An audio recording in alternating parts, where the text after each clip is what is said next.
산성 방어 체계라는 특수한 방어 체계를 만들게 됩니다.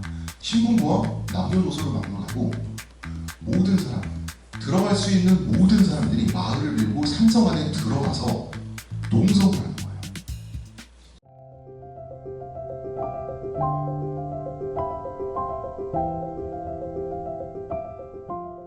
서양의 성을 보면 어떤 느낌이 드세요? 우리가 중세 성을 보면서 와 낭만적이다라고 하는 것은 우리가 낭만을 느끼는 것은 하나의 회사가 만들어낸 낭만이에요.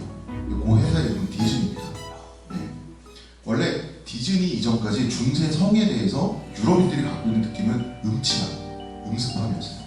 여기 지금 세 번째 사진의 해자국이죠. 네. 중세 성에는 화장실이 따로 없습니다. 똥오줌을 두면은 벽을 타고 밖으로 떨어지게 돼 있어요. 그럼 저 물은 얼마나 더러웠을까요? 장난 아니었겠죠. 그런데 그게 방어에 유리하죠. 조그만 생채기라도 난 외적이 그 물이 더러우면 더러울수록 감염돼서 죽을 수 있잖아요. 이게 방어시설인 거예요. 그리고 이 방어시설 첨탑들, 영어로 터렛이라고 하죠. 그런 구조물들이 딱 보이고 이런 구조물은 소수의 귀족과 그들의 가족, 그 다음에 그들을 지키는 엘리트 무사들을 지키기 위한 소수만을 위한 공간이죠. 이 공간은 다른 이 성 바깥에 사는 일반 평민들, 농민들과는 상관이 없는 공간이에요. 그래서 외적이 쳐들어왔어요. 그럼 그 수많은 내가 다스리는 농민들 어떻게 해요? 니들이 알아서. 자, 그러면 우리가 중세 유럽도 봉건주의라고 하지만 세계의 봉건주의는 딱 3번 있었습니다. 고대 중국의 주나라의 봉건주의, 중세 유럽 봉건주의, 또 어디죠? 일본입니다. 일본 봉건주의. 자, 그러면 봉건주의라고 하는 정말 유사한 정치체제가 만들어낸 사회 문화적 조건에서 성은 비슷할까요? 달라질까요? 똑같습니다. 일본의 성은 기와지우빔이 올라가 있어서 우리가 보기에 동양적이야, 친숙해 보이지 세로로 굉장히 좁고 세로로 길면서 소수의 사람들만 보호하죠. 영주의 가족, 그리고 그들의 가신들, 그리고 그들을 지키는 엘리트 사무라이. 끝이에요. 그럼 이런 성을 짓고 사는 영주는 두 가지 목표를 가지고 있습니다. 백성들은 알 바 아니고 일단 외적의 침공을 받았을 때 나는 살아야죠. 두 번째, 내가 그 백성들을 평소에 괴롭히는 사람이다 보니 그 백성들이 나를 잡아먹으려고 쳐들어올 때 걔네들로부터 나를 지켜야죠. 이게 일본 성의 특징이에요. 그래서 중세 일본의 성은 중세 유럽의 성과 다를 바가 없는 거예요. 중국은 얘네보다는 조금 나아요.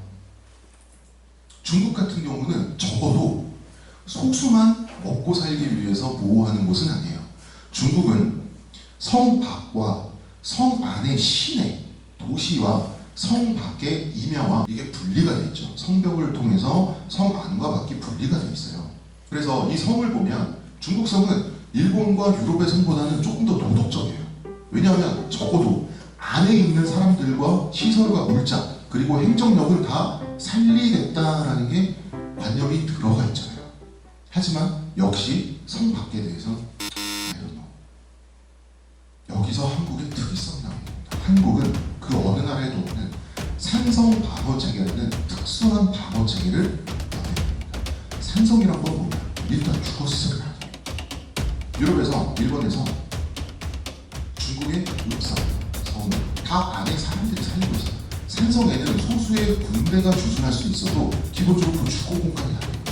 산성은 평소에 버려져 있습니다. 그러다가 우리는 외적인 침공을 받으면 신분부와 남녀노소를 막론하고 모든 사람, 들어갈 수 있는 모든 사람들이 마을을 밀고 산성 안에 들어가서 농성을 하는 거예요. 이것이 한국만 갖고 있는 산성 문화예요. 왜 그랬을까요? 인구를 보존해야 인구를 보존하기 때문입니다. 다 같이 살다가 다 같이 죽다가 둘 중에 하나예요. 그래서 한국 산성의 특징은 남녀노소 신분의 귀천이 없어요. 일단 재난 상황에서 모두가 평등이죠. 다 같이 모여서 다 같이 살아요. 여기서 한국인의 기질이 나옵니다. 쓸데없이 촉법적인 얘기를 하지 않겠습니다. 무사시에는 고도의 협동력과 결집력을 발휘해야만 하는 거예요. 여기 보면은 재밌어요. 적군은 바로 여기로 들어올 수 없고 일단 여기를 통과해야지 성 내로 진입할 수 있는데 여기가 이렇게 막혀서 적군이 쏟아져 들어오면 여기가 만원 버스, 뭐 출퇴근 만원 지하철처럼 사람들이 빽빽하게 병목 현상이 일어나게 되겠죠. 그때 준비되어 있던 활과 화살, 돌, 석궁을 모두 쏟아부어서 여기 들어온 적들을 한 번에 다 죽이는 거예요. 우리 산성의 구조가 굉장히 독특해요. 중국 성은 엄청 높아요. 우리 산성은 낮습니다. 그렇지만 중국에서 그 중국의 성들을 다 정복하고 왕조를 세운 중국의 정복 왕조가 정작 우리나라에 쳐들어오면 이 산성을 못 넘어요. 한국 산성의 특징은 동서남북의 구조가 다 다릅니다. 일부러 그렇게 만들어요. 적을 4배 고생시키는 거예요. 즉 우리는 산성에서 적을 맞아 싸워야 할 수밖에 없다. 우리가 최대한 덜 죽으면서 목숨의 경제성이 중요하거든요. 덜 죽으면서 승리하기 위해서는 우리가 산성이라는 구조로 적에게 최대한 피해를 입히면서 적을 패퇴시켜야 하는 겁니다. 그리고 산성은 도저히 중국의 군대가 이거를 놓고 지나칠 수 없는 알박기 지점에 알을 박아놔요. 그래서 이 산성을 함락하기가 너무 힘드니까 중국군은 가끔씩 우회를 하거든요. 우회하면 여지없이 산성에서 군사들이 나서 뒤를 칩니다. 그리고 반격하면 다시 산성으로 들어와요. 이런 식으로 우리는 산성 방어 체계를 유지해왔다. 한국의 산성은 방어력이 극강이기로 유명하지만 한 가지 치명적인 문제가 있습니다. 한국 산성은 퇴로가 없어요. 그래서 성이 넘어가면 안에 있는 모든 사람들이 죽는 구조로 되어 있습니다. 그 대신 방어력은 극강이다. 하나를 포기한 거죠. 왜 포기했을까? 어차피 유의미할 정도로 사람들이 죽으면 다 굶어 죽기 때문에. 그래서 재난 상황, 전쟁 상황에서는 하나의 생사를 함께하는 운명 공동체가 되는 특성을 한국 산성은 갖고 있습니다. 그래서 목숨의 경제성, 적게 죽고 많이 죽인다라고 하는 것은 첫 번째가 바로 이 성문화에서 나오는 거예요. 우리를 보통 활의 민족이라고 하는데 사실은 원거리 발사무기의 민족이에요. 우리는 고대로부터 쏘아서 맞추는 것에 엄청나게 집중했습니다. 쏘아서 맞춰야 돼요. 우리는 활시위를 자주 다녀야 중국군을 상대할 수가 있습니다. 그리고 조준력이 좋아야 돼요. 왜? 한 번 놓친 적은 나를 향해서 뛰어오기 때문에. 그래서 한국의 각군과 영국의 장군을 한번 비교해 볼게요. 영국도 활의 민족이죠. 그죠? 이 해골을 보면 약간 이상해요. 뭐가 이상하죠? 오른쪽과 왼쪽의 팔 길이가 다르죠. 척추가 뒤틀려져 있죠. 치아가 다 부러져 있습니다. 왜 그랬을까요? 영국의 장군은 당기는 데 들어가는 힘이 너무나 많은 힘이 들어가기 때문이에요. 그런데 영국 중세 사극을 보면 전투 규모가 300명 대 200명 이렇습니다. 수나라 군대가 고구려를 쳐들어올 때 현대적인 기준으로는 사실상 370만 명이 쳐들어왔습니다. 그때 고구려 총 군사가 아마 한 20만 명 정도였을 거예요. 활시위를 많이 당겨야 되죠. 그렇지 않으면 절대 상대할 수 없어요. 그렇기 때문에 한국 활은 부드럽다. 여러분, 물러간 적은 다시 돌아옵니다. 언제든 다시 돌아올 수 있죠. 고구려가 중국을 상대로 전면전 6번의 전쟁이 생겼습니다. 7번째 딱 한 번 지고 바로 받았습니다. 그래서 한국만의 전통적인 전쟁 관념은 무엇을 하든 최대한 많이 죽여놓는다는 관념을 갖고 있어요. 고구려가 6번의 전쟁에서 중국을 이기는 데에 고구려의 체력이 너무 강했어요. 중국의 체력이 너무 크고 전쟁에 많이 죽여야 되는 특이한 전쟁이에요. 그래서 우리나라의 대첩이라고 이미 포기하고 물러가는 적을 굳이 발목을 잡아서 위험을 감수하고 싹 다 죽인 전쟁이에요. 살수대첩이 딱 그거죠. 고구려 사람들을 생각하는 거죠. 계속해서 전쟁할 거야? 장기적인 자살을 할 것이냐?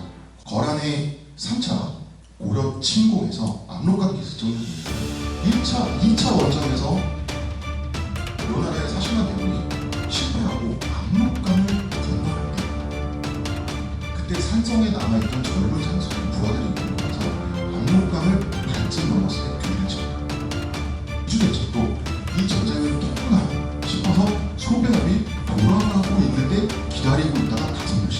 노량해전도 굉장히 특이한 전투입니다. 노량해전 때 진린과 이순신이 싸웠죠. 왜 싸웠을까? 진린은 싸우지 않았죠. 이순신은 싸워야 돼요. 자, 노량진은 독일 전쟁이 끝나고 일본군은 졌고 일본 사람들 다 우리가 지금 이제 협상도 대충 마무리했으니 물러가면 되는 거예요. 그죠?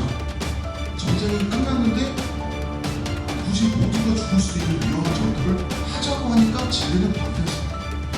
하지만 진리는 이순신 장군을 존경했기 때문에 결국은 노량해전이 성립이 되게 됩니다.